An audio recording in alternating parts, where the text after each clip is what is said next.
अब के ज़माने में बिल्ली को हाथ लगाए, पहला हाथ धोला का जबा, उसका बाल पड़ा तो दम की बीमारी आ जाती।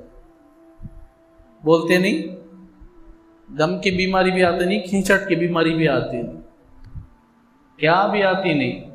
अगर वो बीमारी जैसा आती है तो हरमैन शरीफन में क्या फिरला करते मालूम, हम ना उतना तवाफ़ का मौका मिलता नहीं, उतना तवाफ़ का मौका उन लोगों को मिलता। बैतुल्लाह में सब जाके लिल्लक रहते हैं उनवा, हमें नमाज में ऐसा बेड लग रहा है, चुपके बेड लग रहा है तो घसते आपको बाजू बेड लग रहा है।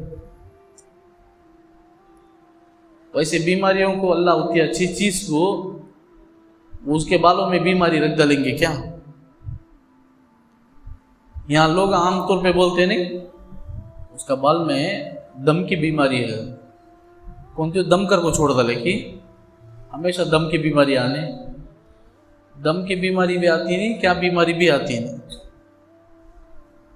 क्या कि आम मशहूर है वो कमली कीड़ा लगा तो खुजली आता कर, बिल्ली को दाल लपटे तो भी क्या भी होता नहीं, उसका बदन को हमें घसीटे तो भी क्या भी होता है, खाने में पड़ेगा तो दम की बीमारी आ जाती, क्या बीमारी भी नहीं। वरना अल्लाह वैसी चीज़ों को हरमैन शरीफन में छोड़ दे क्या? कैसे रहते हाजी साहब? फुल यहाँ कुत्ते वुत्ते भी कम रहेंगे गली में, और बिल्लियाँ ज़्यादा हरमैन शरीफन फुल लीड़ लेते रहते वहाँ से। हमें चुपके ऐसा नमाज में वो घंटा है आधा घंटा है इंतज़ार करेंगे, हरम में जब बैठ को तो हम नाक बाजू लगते, हमें उन लोग ऐसा पकड़ लेते भी क्या अभी करते नहीं, ऐसी मोहब्बत रहती।